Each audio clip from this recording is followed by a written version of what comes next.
नमस्कार दोस्तों आज एक और सेट के साथ हम आपके सामने आए हैं। जो स्क्रीन पर आपको पहला क्वेश्चन इस सेट का दिख भी रहा होगा। उम्मीद है ये जो सेट हम सॉल्व कर रहे हैं इन सेट से आपको काफी आसानी हो रही होंगी और काफी चीजें आपकी क्लियर भी हो रही होंगी।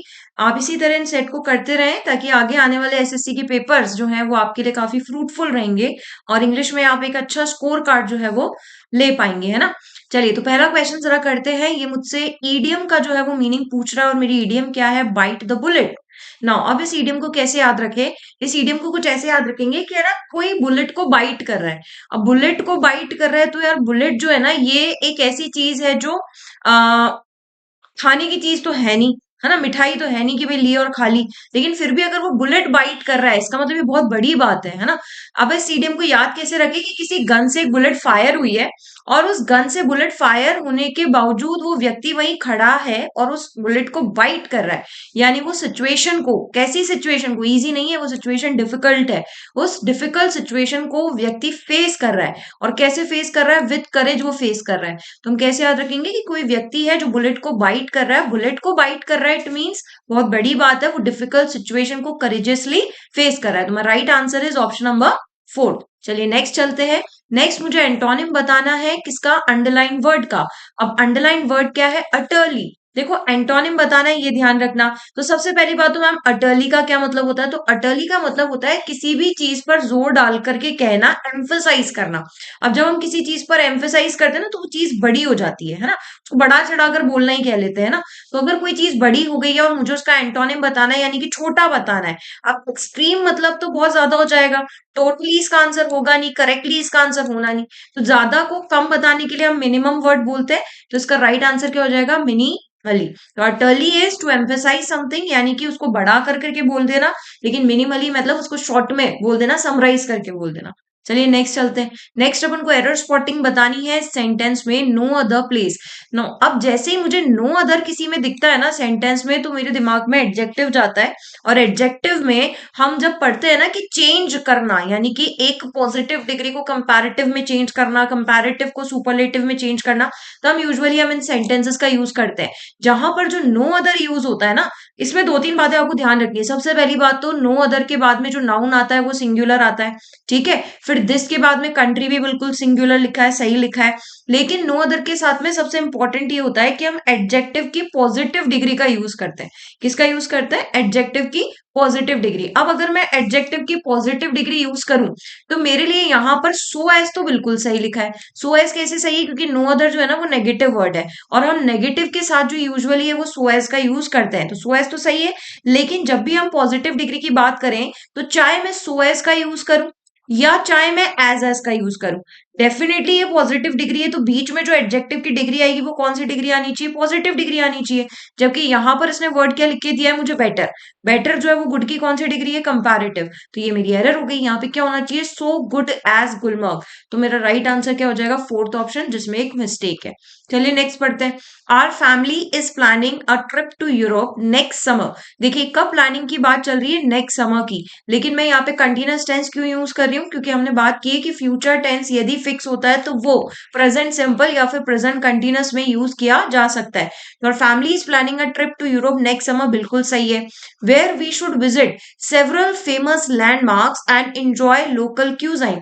नाउ इस सेंटेंस में है ना, यहाँ पर एक आपने मॉडल का यूज किया है जो बात करता है शुड। नाउ शुड की दो बातें जो आपको ध्यान रखनी है।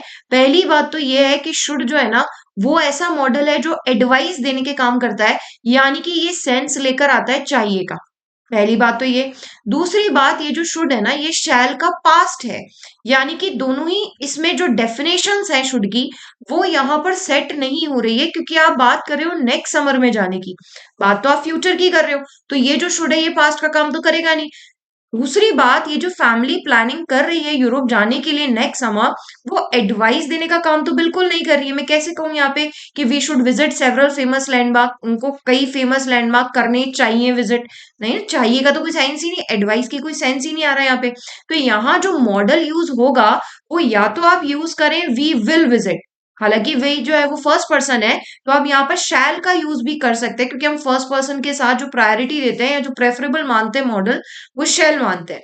तो we shall visit several famous landmarks भी कह सकते हैं, और वी विल भी, यानी मॉडल का फर्स्ट फॉर्म यूज होगा, शुड का यूज यहाँ पर नहीं होगा। तो ये काफी अच्छी एरर स्पॉटिंग थी सेंटेंस की, जो एक बार में तो क्रैक नहीं होती है ना। चलिए आगे बढ़ते हैं, नेक्स्ट की बात करते हैं। नेक्स्ट मेरे लिए रीअरेंजमेंट है, और इस रीअरेंजमेंट को करने की कोशिश करते हैं। आज जो रीअरेंजमेंट अपन करेंगे वो स्टार्टिंग वाले अल्फाबेट्स भी लेंगे और लास्ट वाले भी लेंगे, यानी दोनों ट्रिक्स का हम यहाँ पर यूज करने की कोशिश करते हैं ना। चलिए देखो, एस यहाँ पर जो बोल रहा है वो लास्ट में वर्ब बोल रहा है, फ्रेम्ड। तो मैं अपना रीअरेंजमेंट जो है वो वर्ब से तो एंड नहीं कर सकती, फोर्थ ऑप्शन कट कर दूं। नेक्स्ट जो हम बात कर रहे हैं कि यहाँ पर भी पी में भी लास्ट ऑप्शन इलेक्टेड है। पी अगर लास्ट ऑप्शन इलेक्टेड की बात कर रहा है, तो फिर यहाँ पर गॉट हिमसेल्फ इलेक्टेड तो चलो आप ठीक है बोल सकते हो, लेकिन टुक ओवर आप बिल्कुल नहीं बोल सकते, क्योंकि लास्ट में टुक ओवर क्या किया उसने, क्या टुक ओवर किया है, कुछ तो आगे आना चाहिए। तो खैर ये आर से एंड कर भी नहीं रहा है। चलिए अब स्टार्टिंग पॉइंट पढ़ लें। अब स्टार्टिंग पॉइंट की अगर हम बात करें तो यहाँ पर ही कह रहा है इट्स फर्स्ट कॉन्स्टिट्यूशन। अब किसके फर्स्ट कॉन्स्टिट्यूशन की बात कर रहा है, ओ से तो स्टार्टिंग हो भी नहीं सकती और हो भी नहीं रही है ना। जो भी कॉन्स्टिट्यूशन फ्रेम करने की बात ये कर रहा है, डोंट यू थिंक कि वो ऑप्शन नंबर एस जो है वो हो सकता है कि आफ्टर पाकिस्तान फ्रेम्ड, यानी किसके कॉन्स्टिट्यूशन की बनने की बात कर रहा है, पाकिस्तान की। तो यहां पर है ना मेरे लिए एक पेयर वर्ड रेडी हो गया कि एस के बाद है ना तुरंत ओ ही आएगा, और कोई आ ही नहीं सकता, क्योंकि आप पाकिस्तान के ही कॉन्स्टिट्यूशन फ्रेमिंग की बात आप कर रहे हो। अब आप चेक कर लें एस के तुरंत बाद ओ कहाँ है, फर्स्ट ऑप्शन में नहीं है, ये कट कर दें। क्या यहाँ पर एस के बाद ओ है, नहीं, तो मेरा ऑप्शन नंबर थर्ड जो है वो आंसर हो गया।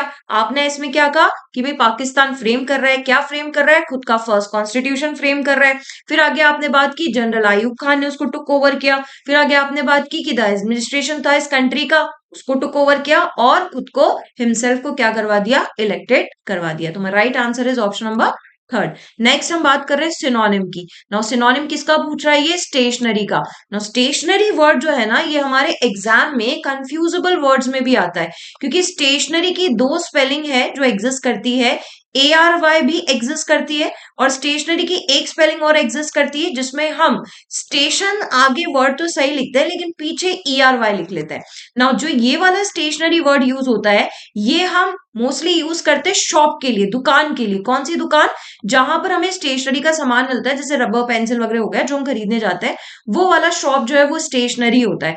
लेकिन जो ये AR वाला स्टेशनरी होता है, इसका मतलब होता है किसी भी चीज का स्थिर होना, यानी कि स्टैटिक होना, यानी ऐसी कोई चीज जो चल नहीं रही है, एक जगह टिकी हुई है। अब ये मुझसे सिनोनिम पूछ रहा है, तो देखो पोर्टेबल का तो मतलब यही होता है एक जगह से दूसरी जगह ले जाना, है ना। मोटाइल का मतलब भी क्या होता है कि ऐसी कोई चीज जो एक जगह से दूसरी जगह ले जाई जा सकती हो।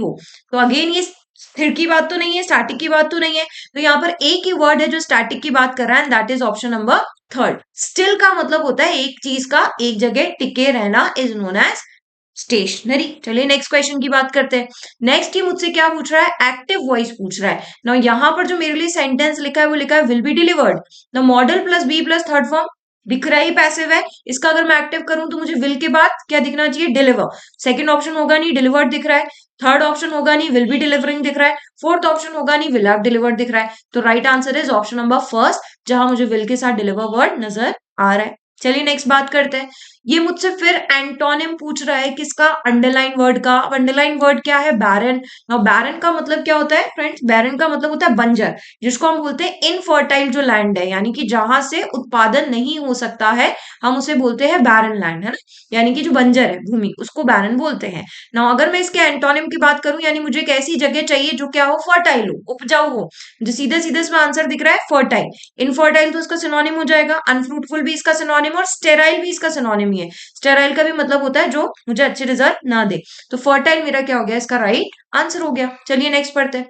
ये मुझसे बात कर रहा है करेक्टली स्पेल्ड वर्ड की, प्रिविलेज। देखिए ये प्रिविलेज वर्ड जो है ना, ये इससे पहले जो हमने सेट किया है ना, तब भी हमने इस वर्ड के बारे में बात की थी। तब मैंने आपको बताया था कि प्रिविलेज की स्पेलिंग में है ना एज नहीं आता, यानी कि EDGE नहीं होता। इसकी सबसे अच्छी खासियत बात ये है हम यहाँ से इसकी स्पेलिंग बहुत अच्छे से पकड़ सकते हैं। तो थर्ड ऑप्शन गया, सेकेंड ऑप्शन वैसे भी नहीं है। अब ये जो स्पेल्ड है, ये प्रिविलेज में सिर्फ ई और आई से कंफ्यूज है। आप इसको प्रोनाउंसिएशन ही ऐसे करो, प्रिविलेज होता है ये, प्रिविलेज मत पढ़ो। प्रिविलेज पढ़ोगे ना तो your right answer will be what, option number first. चलिए आगे बात करते हैं। नेक्स्ट मुझसे करेक्टली स्पेल्ड वर्ड पूछ रहा है, किसकी? रेपरकशंस की। नाउ पहली बात तो ये वर्ड होता है रेपर में ए नहीं आता, आर ई आता है, फोर्थ ऑप्शन गया। नेक्स्ट हम बात करते हैं रेपरकशन की स्पेलिंग में डबल आर नहीं आता, फर्स्ट ऑप्शन भी गया, सिंगल आर आता है, और इसमें एस का यूज जो है ना वो डबल बार होता है। तो my right answer is option number third. तो Subir's long absence is likely to have repercussions for employees in the office. Repercussions का मोस्टली मतलब होता है किसी चीज को कम कर देना, है ना, किसी की एक तरीके से खासियत कम कर देना, is known as what? Repercussion. चलिए आगे बढ़ते हैं। नेक्स्ट मुझसे एंटोनिम पूछ रहा है, किसका? रिजिबल वर्ड का। ना ये जो रिजिबल वर्ड है इसका मीनिंग मुझे आना चाहिए कि रिजिबल का मतलब क्या होता है। देखिए रिजिबल में पहले अपन बाकी के ऑप्शंस की बात करते हैं। देखो क्यूरियस का मतलब क्या होता है? क्यूरियस का मतलब होता है किसी भी चीज का जिज्ञासु होना, किसी भी चीज को जानने के लिए जो होता है ना भाई बहुत ज्यादा सीरियस वे में है वो। अच्छा इसी का ही आपका थर्ड ऑप्शन सीरियस भी लिखा है। सीरियस का मतलब भी क्या होता है? किसी चीज के प्रति सीरियस हो जाना, यानी कि हंसी मजाक नहीं करना, है ना, मतलब मैं बहुत सीरियस होकर के अपना काम कर रही हूँ ना। ड्रॉल और गिडी का जो मतलब होता है ना ये होता है कि आप अपने काम को लेकर के सीरियस नहीं हो। अब जो राइजेबल वर्ड है ना ये कहलाता है लाफेबल, यानी ऐसी कोई चीज जो हंसी है, मतलब जिसको देख करके मैं हंस रही हूँ या हंस हंस के कोई काम कर रही हूँ, यानी कि सीरियस होकर काम नहीं किया जा रहा है, दैट इज राइजेबल। तो इसका उल्टा क्या हो जाएगा कि आप किसी भी चीज को सीरियस होकर के काम कर रहे हो। तो option number third is my right answer. चलिए आगे बढ़ते हैं। नेक्स्ट ही मेरे से पैसिव वॉइस की डिमांड कर रहा है। देखो विल के साथ इलेक्ट लिखा है तो डेफिनेटली पैसिव ही होगा, क्योंकि मॉडल के साथ फर्स्ट फॉर्म लिखी तो ये सेंटेंस ऑलरेडी एक्टिव में, तो मुझे विल बी इलेक्टेड जो है वो दिखना चाहिए। फर्स्ट ऑप्शन में विल बी इलेक्टेड दिख रहा है, सेकंड में मुझे नहीं दिख रहा, ये कट करो। थर्ड ऑप्शन में विल बी इलेक्टेड दिख रहा है और फोर्थ में नहीं दिख रहा, ये भी कट करो। अब अपना ध्यान पूरा फर्स्ट और थर्ड पे फोकस करो। Now he will be elected, यहां तक ठीक है।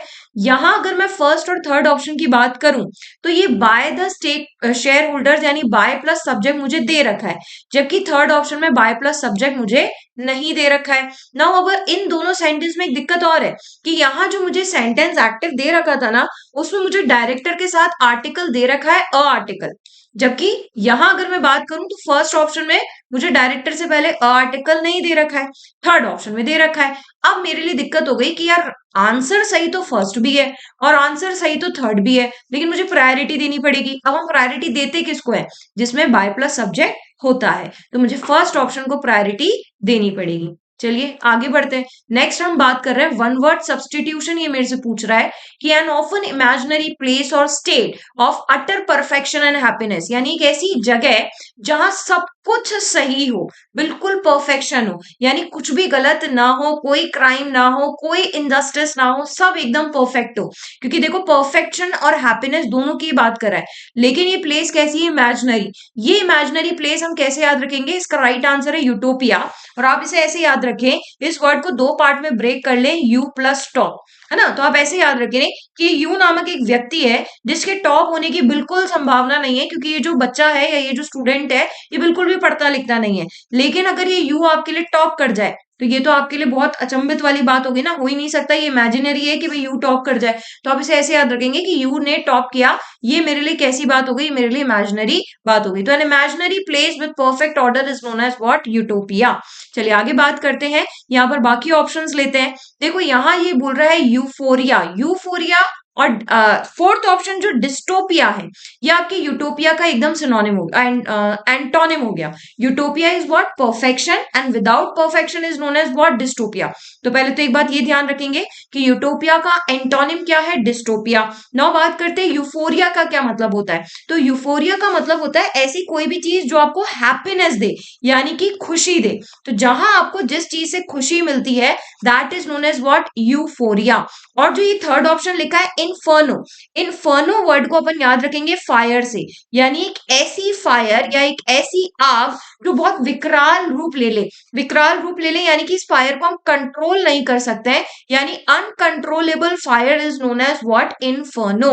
तो पहली बात तो यूटोपिया का एंटोनिम क्या हुआ? डिस्टोपिया। यूटोपिया का मतलब क्या हुआ? N imaginary place with perfect order, कोई गड़बड़ नहीं हो वहां पे। यूफोरिया इज बेसिकली हैप्पीनेस, खुशी जो आपको देती हो। और inferno is what? Uncontrollable fire, जो अभी फिलहाल अमेरिका में चल रही है। चलिए आगे बढ़ते हैं। नेक्स्ट हमें आपको अरेंज करना है काफी इजी अरेंजमेंट है। देखिए सबसे पहली बात तो अगर मैं इसमें बाय ऑप्शन करूं तो मुझे दिख रहा है कि मैं एंडिंग जो है ना वो क्यू पर एंड कर नहीं सकती। एस पर जो एंड है चॉकलेट केक वो बिल्कुल हो सकता है। ओ डिलीशियस पर एंड नहीं हो सकता। पी और एस, चलिए एक और बात, पी यानी कि बेक्ड पर तो बिल्कुल एंड नहीं कर सकते, वर्ब पर हम एंड नहीं कर सकते, ठीक है। फर्स्ट ऑप्शन की अगर हम बात करें तो इस ऑप्शन में पी से हम स्टार्ट नहीं कर सकते हैं, बिल्कुल दिख रहा है, सीधा सीधा है कि शी से स्टार्ट होता हुआ ये सेंटेंस मुझे दिख रहा है, तो फर्स्ट मेरा राइट आंसर हो जाएगा कि शी, फिर नेक्स्ट बेक्ड, फिर नेक्स्ट अ, फिर नेक्स्ट डिलीशियस और फिर नेक्स्ट चॉकलेट केक। तो first option is my right answer. Second, third और फोर्थ जो है वो कट हो गए। नेक्स्ट आगे बात करते हैं। मुझसे ये बात कर रहा है सब्सटीट्यूशन, किसका सब्सटीट्यूशन, अंडरलाइन वर्ड का।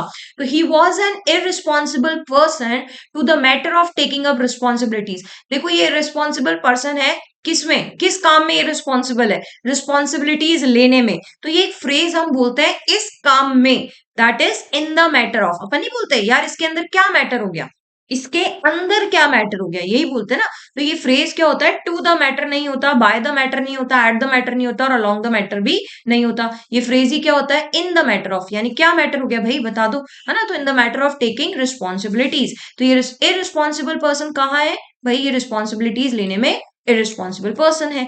नेक्स्ट हम बात करते हैं। नेक्स्ट ये फिर मुझसे पूछ रहा है कि सब्सटीट्यूट करना है अगेन अंडरलाइन वर्ड का। Rare species of frogs were very quicker identified by Stella.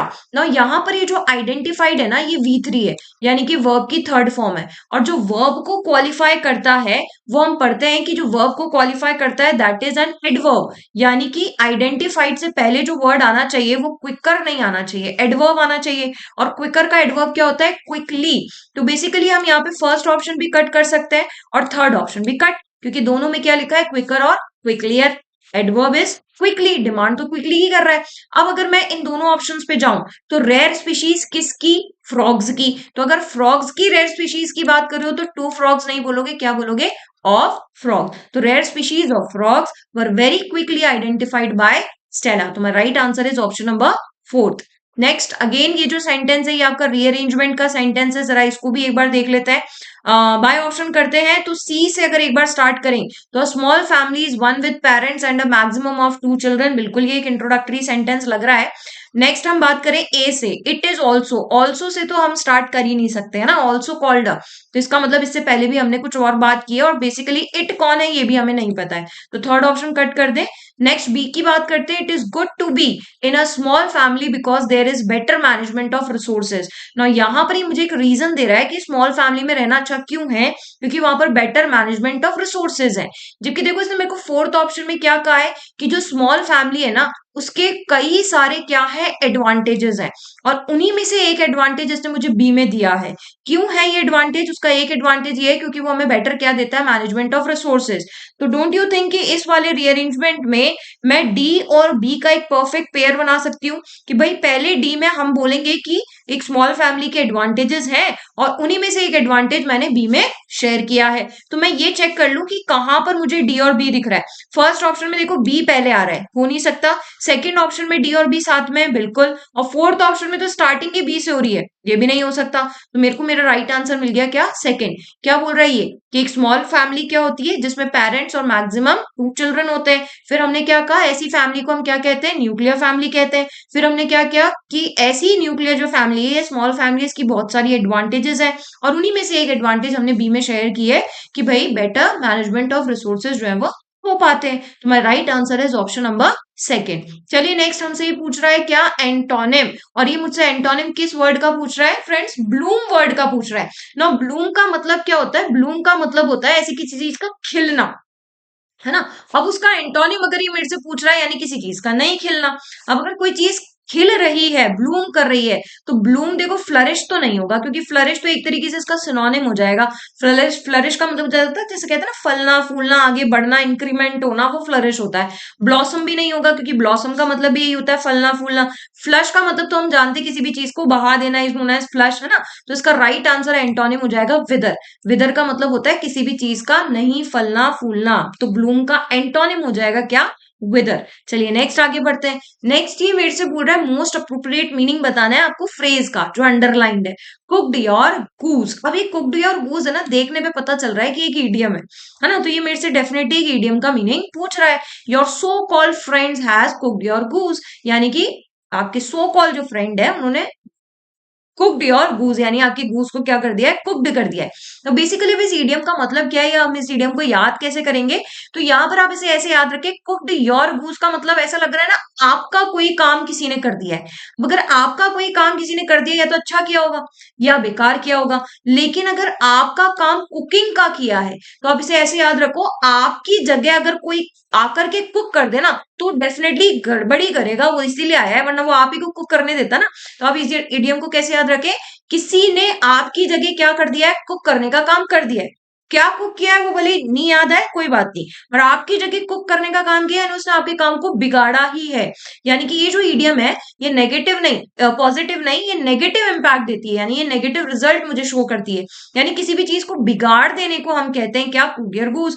अब यहाँ पर ये सेकंड ऑप्शन बोल रहा है spend a lot of time and energy, इसकी तो ये बिल्कुल बात नहीं करता। नेक्स्ट ये मुझसे बोल रहा है when something develops completely and reaches maturity, ये इसकी भी बात नहीं कर रहा। To complete a lot of work और a wide range of thing, इसकी भी बात नहीं कर रहा। ये बात क्या कर रहा है, पहली बात आपके काम को क्या किया गया, इंटरफेयर किया गया क्योंकि वो आप काम करने वाले थे। दूसरी बात उस काम को डिस्टर्ब किया गया और तीसरी बात उस काम को बिगाड़ दिया गया। तो इंटरफेयर, डिस्टर्ब और रुइन क्या मतलब हो गया, कुक्ड और गूज। कैसे याद रखेंगे, अपना काम अगर कोई दूसरा कर रहा है और वो भी किसका काम कर रहा है, कुकिंग का, तो वो डेफिनेटली उस काम को बिगाड़ेगा ही। नेक्स्ट ये मेरे से सिनोनिम पूछ रहा है पग्नेशियस वर्ड का। पग्नेशियस का मतलब ही होता है झगड़ालू, यानी कि लड़ाई करने वाला। और सीधा सीधा झगड़ालू या लड़ाई करने वाले के लिए मुझे सिनोनिम साफ साफ नजर आ रहा है, and that is what, belligerent. Termagant भी हम इसी के लिए यूज करते हैं। बाकी ऑप्शंस के भी एक बार हम मतलब देख लेते हैं। एक वर्ड ये मुझे बोल रहा है एली का मतलब। अब ये एली का क्या मतलब होता है, एली, स्लाई एंड डॉगमेटिक, ये तीनों मेरे लिए काफी अच्छे वर्ड्स हैं मुझे याद करने, अच्छी बात है, याद एक नए वर्ड्स मुझे मिलेंगे। तो अगर मैं डॉगमेटिक का वर्ड याद करूं तो डॉगमेटिक को आप दो पार्ट में तोड़े, एक डॉग और एक मैट। अब आप ऐसे याद रखिए, जो डॉग है ना वो मैट पर बैठ गया है और बिल्कुल अड़ गया है कि मैं तो यहाँ से नहीं हिलूंगा, हमने बहुत कोशिश कर ली इसको हलाने की लेकिन ये नहीं हिल रहा। तो ऐसी कोई भी चीज या ऐसा कोई भी जहां अड़ जाए यानी स्टबन हो जाए, है ना, मतलब जिद्दी पकड़ ले, बोले मैं तो नहीं, अड़ी जाए, तो हम वर्ड यूज करते हैं डॉग मैट। कैसे याद रखेंगे, डॉग जो है वो मैट पर बैठ गया और अड़ी गया है कि भैया मैं तो यहाँ से अब नहीं हिलने वाला। अगर मैं बात करूं एले वर्ड की, तो जो एले वर्ड होता है ना फ्रेंड्स, वो बेसिकली फ्रेंड के लिए यानी दोस्ती यारी के लिए जो ये वर्ड है ये यूज होता है, पॉजिटिव सेंस ये मुझे देता है, याराना भी हम इसे हिंदी में बोल देते हैं। नेक्स्ट वर्ड जो स्लाई वर्ड है ना, ये जो स्लाई वर्ड है ये एक नेगेटिव इंपैक्ट देता है और ये कनिंग का सिनोनिम है। इसका सिनोनिम हो गया ये कनिंग का, जिसको आप बोलते हैं ना चतुर चालाक, तो कनिंग का ये जो है वो सिनोनिम हो गया कौन सा वर्ड, स्लाई वर्ड। तो पग्नेशियस इज झगड़ालू एंड झगड़ालू का सिनोनिम हो गया बेलिजरेंट, जिसको टर्मोगेंट भी कहते हैं। डॉगमेटिक हम याद कर चुके हैं, डॉग मैट पर बैठकर अड़ा गया है, मतलब बिल्कुल हट ही नहीं रहा है। L is for basically for friendship and sly is for cunning. Next हमारे लिए क्लोज टेस्ट है, तो आप एक बार वीडियो को स्टॉप कर इस क्लोज टेस्ट को पढ़ें और फिर हम इस क्लोज टेस्ट के बारे में बात करते हैं। चलिए जरा देखते हैं क्लोज टेस्ट किसके बारे में है। Americans have been arguing about pandemic. Now यहाँ पर जो अमेरिकन्स है वो अपने पेंडेमिक की जो है वो बात कर रहा है, और ये जो पेंडेमिक था ये कब था, ये 2 साल पहले के पेंडेमिक की बात कर रहा है। The debate is particularly fraud among parents of small children for good reasons. और ये हमसे कह रहा है ये 2 साल पहले जो पेंडेमिक में डिबेट हुई थी वो पर्टिकुलरली किसके बीच में थी, स्मॉल छोटे बच्चों के पेरेंट्स के बीच में थी, है ना। और ये कह रहा है वो किसी अच्छे रीजंस के लिए ही थी, है ना, कोई ऐसा बेकार इसका रीजन नहीं था, पर्पस नहीं था।